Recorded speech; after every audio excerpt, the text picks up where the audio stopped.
Hola, mi linda gente. Es un gusto, un privilegio estudiar la palabra de Dios con ustedes. Vamos a orar a Dios para que nos ayude. Padre amado que estás en el cielo, te suplico, querido Padre, reconozco que sin ti nada soy, que sin ti no se puede hacer nada que a ti te agrade. Querido Señor, por eso asístenos en el nombre de Jesús. Amén. Amén. Estamos en el libro de Hebreos estudiando el libro de Hebreos. Esta es la lección 6. Jesús, el sacerdote fiel. Les cuento que el pecado hizo una brecha, un abismo terrible, imposible para el ser humano de solucionarlo. ¿Qué haría Dios? Esa separación que hizo el pecado entre nosotros y Él. Y Dios entonces, en el sacerdocio, Él construiría, por así decirlo, un puente entre nosotros y Él. De eso trata esta lección. Jesús, el sacerdote que representa al hombre. La lección de paso está basada del capítulo 5 de Hebreos al 7. Esa es nuestra base. Jesús, sacerdote que representa al hombre. El propósito de los sacerdotes, según la Biblia, es mediar entre los pecadores y Dios. Ese es el rol principal de un sacerdote, mediar entre los hombres y Dios, representar al hombre y representar a Dios al mismo tiempo, en el medio, en los sacerdotes. Hebreos 5, 1 al 3. Hebreos 5, 1 al 3 dice, porque todo sumo sacerdote tomado de entre los hombres es constituido a favor de los hombres, en lo que a Dios se refiere, para que presente ofrendas y sacrificios por los pecados, para que se muestre paciente, Porque todo sumo sacerdote, dice, fue puesto a favor de los hombres. Te representa a ti, me representa a mí. ¿Qué privilegio es eso? ¿Qué ayuda más de misericordia? Preciosa es esa de parte de Dios, a favor de nosotros. Y dice, fue tomado de entre los hombres. Todo sumo sacerdote es tomado de entre los hombres. Es que, según el orden levítico, los sacerdotes eran del linaje de Leví, del linaje de Aarón, y ellos eran los mediadores y eran tomados de entre ellos, de entre la nación. Y sin embargo, Jesús, hay una diferencia, este sacerdote fiel que nos representa a nosotros, Él no es tomado de entre los hombres, porque Él es Dios al mismo tiempo. Él vino desde el cielo, no es tomado de linaje levítico. Y es para que presente ofrendas y sacrificios. Dice, para que se muestre paciente con los ignorantes y extraviados, con los perdidos como tú y yo, porque la Biblia dice que todos nos extraviamos. Todos se apartaron del camino como ovejas extraviadas. Eso es lo que dice la Biblia. Pero Él es paciente. No estás contento de que Jesús sea paciente. Ese es nuestro Dios. Ese es el cuadro correcto de Dios, porque han habido cuadros a través de la historia que ha distorsionado el carácter de Dios. Pero el Dios es el Dios de misericordia, el Dios de paciencia. Y dice, puesto que Él también está rodeado de debilidad. Aquí otra vez vuelve a la figura de los sacerdotes según el orden levítico. Y por causa de esa debilidad debe ofrecer por los pecados tanto por sí mismo como también por el pueblo. Ese era el sacerdocio levítico. Tenía que ofrecer sacrificio por el pueblo y también por sus propios pecados. Pero ahí hay una diferencia con nuestro sacerdote Jesús, porque Él es el Cordero sin mancha. Él es el sacerdote santo, justo, sin pecado. Eso es lo que vamos a ver otros textos. Por lo tanto, Él no tenía que ofrecer sacrificios por sí mismo, sino por otros simplemente Él. Los sacerdotes humanos sí, por sí mismos y por otros también tenía que ofrecer sacrificios, pero Jesús no. Jesús solamente por otros tenía que ofrecer, porque Él es el Cordero, el sacerdote sin mancha. Y Cristo dice en los días, eso es Hebreos 5:7, Cristo en los días de su carne ofreció ruegos y súplicas con clamor y lágrimas al que podía librarle de la muerte. al que podría librarlo de la muerte. Y fue oído a causa de su temor reverente. Jesús entonces ofreció súplicas, oró 3 veces, Padre, Padre, si es posible, pase de mí esta copa. ¿Cuál copa? El sufrimiento de la cruz y la muerte. Y dice, y fue oído al que podía librarlo de la muerte. La pregunta es, ¿lo libró de la muerte? Él murió, fue a la tumba, estuvo 3 días y 3 noches en la tumba. ¿Fue librado de la muerte? ¿De cuál muerte Jesús entonces fue oído y fue librado de la muerte? De la segunda muerte, en que en la Biblia hay la primera muerte y la segunda muerte. La primera muerte la experimentan justos y pecadores. La segunda muerte solo la experimentan los que se pierden para siempre. Jesús fue librado de la muerte, de la segunda muerte. La primera la experimentó porque murió 3 días y 3 noches. Y Dios le resucitó obviamente al tercer día. Y por eso fue librado Jesús de esa segunda muerte, fue resucitado. Hebreos 5, 8 al 9 dice, y aunque era hijo, por lo que padeció, aprendió la obediencia. Y habiendo sido perfeccionado, vino a ser autor de eterna salvación para todos los que le obedecen. Aprendió, dice. ¿Aprendió? Jesús obviamente, ¿cómo puede aprender? Como humano, en nuestra carne, Él tiene que aprender, así como nosotros tenemos que aprender muchas cosas. Pero como Dios, Él sabe todo. Y dice que aprendió obediencia. Obediencia. ¿En qué sentido Jesús aprendió obediencia? ¿Que era desobediente y se tornó obediente? No. Jesús aprendió obediencia en el sentido de que como Dios, Él nunca obedeció porque Él era soberano. Todos le obedecían a Él. Y ahora tiene que aprender obediencia en nuestra carne. Pero Él va de obediencia a obediencia. Él no es que va de desobediencia a obediencia. Él nunca desobedeció. Si hubiese desobedecido, entonces pecaba. Él siempre obedeció a su Padre. Los desobedientes son los humanos, somos nosotros, tú y yo. Y habiendo sido perfeccionado, dice, vino a ser autor de eterna salvación. ¿En qué sentido Jesús es perfeccionado? Perfeccionado, ¿cómo? ¿De qué? ¿Cómo? ¿Para qué es? Ahí lo dice, para ser autor de eterna salvación. Como nuestro sustituto, Él es perfeccionado. No, como Dios, Él no puede ser perfeccionado. Él es perfecto, obviamente. Así que la pregunta, finalmente, aplicándolo a nosotros, ¿cómo lidiar con otros? Siguiendo el ejemplo de Jesús, que es paciente con los extraviados. Dice, ¿cómo lidiar? Estando siempre conscientes, sin duda, fijarnos en Jesús, nuestro ejemplo, y estar siempre sensibles y conscientes, y sabiendo que nosotros mismos somos pecadores. A veces es interesante que nosotros, siendo pecadores, arruinados por el pecado, experimentando el pecado, somos impacientes totalmente con otros pecadores, que cometen a veces los mismos pecados, o a veces somos impacientes porque otros pecan diferente que nosotros, pero pecado es pecado, en fin. Pero debiéramos mostrarnos obviamente pacientes, porque incluso Dios, que nunca pecó, es paciente con nosotros. Pero sin embargo nosotros a veces no actuamos, no seguimos el modelo de Cristo. Jesús, sacerdote según el orden de Melquisedec. Según el orden de Melquisedec. Jesús no es sacerdote según el orden levítico o arónico, sino según el orden de Melquisedec. Y eso es importante. Dice aquí, Hebreos 5:6, dice, tú eres, hablando de Jesús, tú eres sacerdote para siempre, según el orden de Melquisedec. El orden de Melquisedec. ¿Y qué significa eso que según el orden de Melquisedec? Hay otro paralelo. La Biblia se interpreta a sí mismo. Recuerden eso.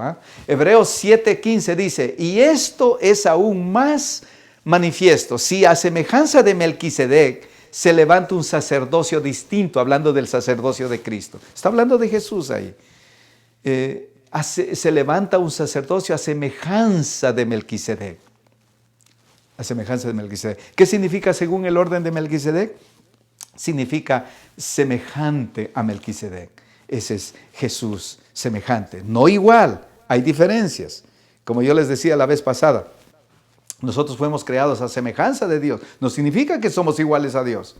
Somos semejantes a Dios, no iguales. Entonces aquí Jesús es sacerdote semejante a Melquisedec, no igual a Melquisedec. Jesús es sacerdote y semejante a Melquisedec, ya hemos dicho. Hebreos 7, 1 al 3. Porque este Melquisedec, rey de Salem, sacerdote del Dios Altísimo, que salió a recibir a Abraham, que volvía de la derrota de los reyes, y le bendijo, a quien asimismo dio a Abraham los diezmos de todo, cuyo nombre significa, y ahí vamos a ver qué significa en la siguiente slide. La historia está en Génesis 14, 18 al 20, cuando su sobrino, había caído preso, lo estaban llevando esclavo, cautivo, porque lo había vencido, y su tío Abraham va y lo rescata. Eso está en la historia ahí. De ahí viene esta historia. Pero dice, porque Melquisedec, rey de Salem, sacerdote del Dios Altísimo. ¿Quién es este Melquisedec? Que es aparentemente mayor que Abraham porque lo bendice. Dice. Y más adelante reflexiona el apóstol diciendo, el que bendice es mayor que el que es bendecido. Es mayor que Abraham en ese sentido. Y Abraham reconoció que él es mayor dándole sus diezmos. Eso es lo que, así razona el apóstol más adelante. ¿Quién es este Melquisedec, rey de Salem, sacerdote del Dios Altísimo? Salem. Vamos a desmenuzar quizás mejor. Hebreos 7, 1 al 3 dice, primeramente, ¿qué significa de hecho Melquisedec? Melquisedec significa, esa palabra es una palabra compuesta. Melqui es rey en hebreo, en arameo. Melqui es rey. Sedec es dos palabras. Sedec es justo, rey justo. Eso es lo que la palabra Melquisedec es rey justo. Y eso es lo que traduce acá. Primeramente, rey de justicia es Melquisedec, porque es justo. Y también rey de Salem. ¿Y qué es Salem? Shalem. De ahí viene la palabra de Shalem, Jerusalem. De ahí viene. Es ciudad de paz. Shalem. Es rey de Salem. Es rey de paz, en otras palabras. Esto es rey de paz, por eso ahí dice. Sin padre, sin madre, sin genealogía, que ni tiene principio de días, ni fin de vida, sino hecho semejante al Hijo de Dios, permanece para siempre este Melquisedec. La pregunta es, ¿de qué trata cuando dice, qué significa el hecho de que es este Melquisedec, que es sin padre, sin madre, sin genealogía, sin principio ni fin? ¿Que es eterno? Algunos, se refieren y se equivocan. Dice, Melquisedec era eterno, era Dios mismo. No, era un rey ahí de Mesopotamia, ahí de Canaán, un rey cananeo, humano, que, usa un lenguaje para describirlo a este rey, Melquisedec. Usa un lenguaje tipológico, es tipología. ¿Para qué el lenguaje tipológico? Porque representa, porque prefigura, es un tipo del verdadero sacerdote o sumo sacerdote llamado Jesús. Y para eso utiliza este tipo de lenguaje, porque Jesús es el que no tiene padre, Jesús es el que no tiene madre, Jesús es el que es sin genealogía. Y es el que no tiene principio ni fin, porque está prefigurando a este sumo sacerdote que vendría en el futuro, o sacerdote llamado Jesús. En ese sentido él se le utiliza este rey, terrenal de allá de Canaán. Y dice, obviamente Jesús es diferente, es semejante a Melquisedec. Jesús no es igual dice, hecho semejante, este Melquisedec es hecho semejante al Hijo de Dios. No igual al Hijo de Dios, es semejante. Porque entonces, ¿cuál es la diferencia? Obviamente, este sacerdote es un sacerdote humano, mesopotamio, ahí en Canaán. Y él, entonces, por lo tanto, no es perfecto, pero Jesús es el sacerdote sin pecado. Y es el sacerdote eterno. Este rey era mortal, era un ser humano ahí. Entonces hay diferencias entre Melquisedec y Jesús. Es semejante, no igual, porque Jesús es el sacerdote eterno, obviamente. Jesús un sacerdote eficiente. Un sacerdote eficiente. ¿Por qué necesitábamos un sacerdote? Así nos convenía, dice la Biblia.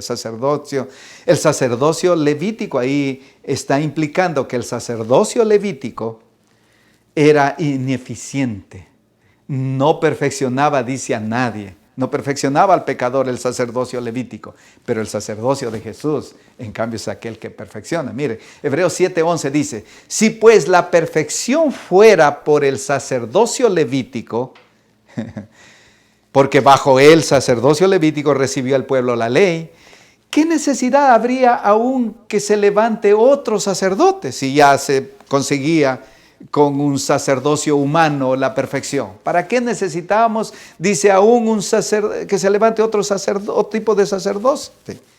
Según el orden de Melquisedec, ese es el sacerdocio que es de Jesús, según el orden de Melquisedec, y que no fuese llamado según el orden de Aarón. Jesús no era en su naturaleza humana, él no era del linaje de Leví, no era del linaje de Aarón, era del linaje de Judá. Dice, ¿cómo es que se levanta según el orden de Melquisedec? ¿Para qué es necesario? Si ya el sacerdocio levítico perfeccionaba al pecador. Era porque no perfeccionaba, era porque era solo un tipo del verdadero sacerdocio que vendría en el futuro. Ni las ofrendas tampoco. El sacerdocio levítico no perfecciona nada, era temporal, eran mortales y no podían continuar porque eran mortales. En cambio, el sacerdocio, según el orden de Melquisedec, es aquel que perfecciona y es un sacerdocio eterno. O sea, hay un contraste, hay, digamos, una diferencia abismal entre el sacerdocio levítico y el sacerdocio de Jesús, según el orden de Melquisedec. Hebreos 7:12 al 14. Porque cambiado el sacerdocio, y Jesús cambia el sacerdocio, porque Él es un sacerdocio, digamos, distinto, porque cambiado el sacerdocio, necesario es que haya también cambio de ley. Cambio de ley. Y aquel de quien se dice es de otra tribu, de lo cual nadie sirvió al altar, de ese sacerdocio. Nadie sirvió al altar. O sea, ningún, como es del linaje de Judá podía ser sacerdote y nadie sirvió en el altar. Porque manifiesto es que nuestro Señor, hablando de Jesús, vino de la tribu de Judá, de la cual nada habló Moisés tocante al sacerdocio. ¿Qué significa? ¿Por qué fue necesario cambio de ley? ¿Por qué fue necesario? Porque había una ley que decía, Números 3:10, decía que si un sacerdote si alguien se hacía sacerdote que no era del linaje levítico, muera. Eso era lo que pasaba. Y Jesús no es del linaje levítico, entonces muera. No, pero Jesús era de otro tipo de sacerdote. Entonces dice, la ley prohibía ser sacerdote si no era de la línea de Leví. Y Jesús no es de la línea de Leví, sino de Judá. Y sin embargo, Él fue sacerdote, pero según el orden de Melquisedec, es otro tipo. La primera venida, entonces, ¿qué hizo con la primera venida del Señor Jesús? Con la primera venida del Señor Jesús, cambió la ley del sacerdocio, cambió la ley de los sacrificios también. Se necesitaba un montón de sacrificios. Se necesitaban distintos animales sacrificar. Con Jesús un solo sacrificio y no más, y suficiente. Entonces cambió también. Se necesita un sacerdocio y un sacrificio que perfeccione los animales. La sangre de los animales no puede perfeccionar a nadie, dice la Biblia. Pero la sangre preciosa de Cristo es la que perfecciona y que es suficiente. Y un solo sacrificio es suficiente. Y no se necesita más hacer el sacrificio de animales y de nada, porque el sacrificio de Jesús es suficiente. Jesús, un sacerdote eterno. Y no están contentos que no necesitamos otra vez hacer sacrificios. Otra vez sacrificar nosotros, caminar de rodillas. Es como si el sacrificio de Jesús no fue suficiente. Obviamente, nosotros no tenemos que hacer nada más una vez que el sacrificio de sacrificios murió en la cruz. Jesús, un sacerdote eterno. Hebreos 7:15 al 16.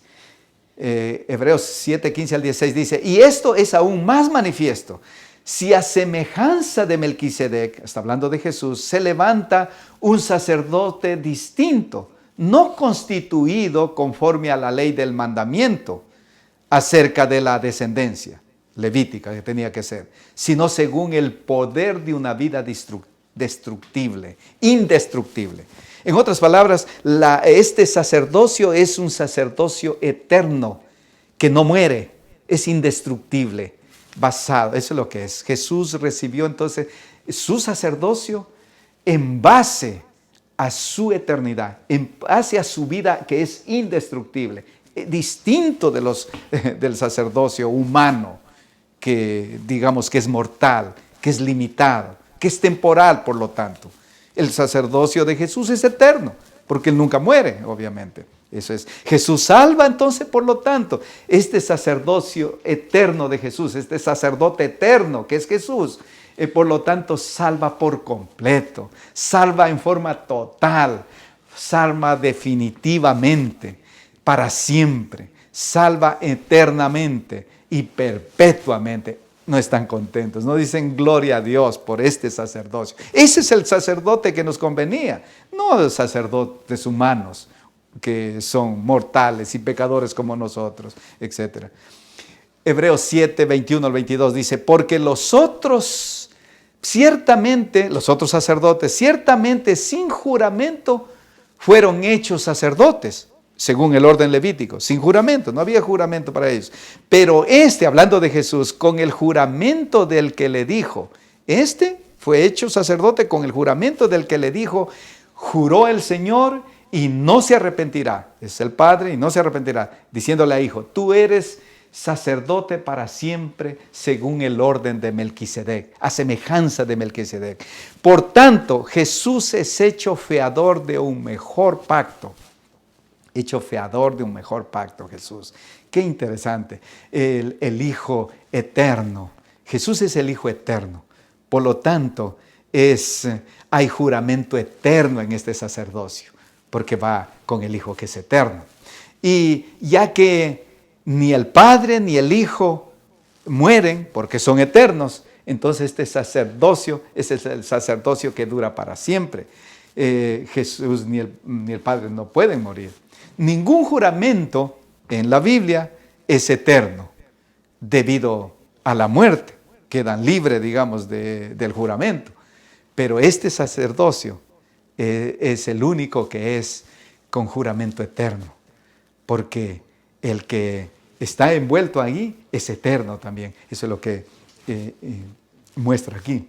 Qué alivio, qué paz, qué consuelo, qué esperanza nos trae este sacerdocio.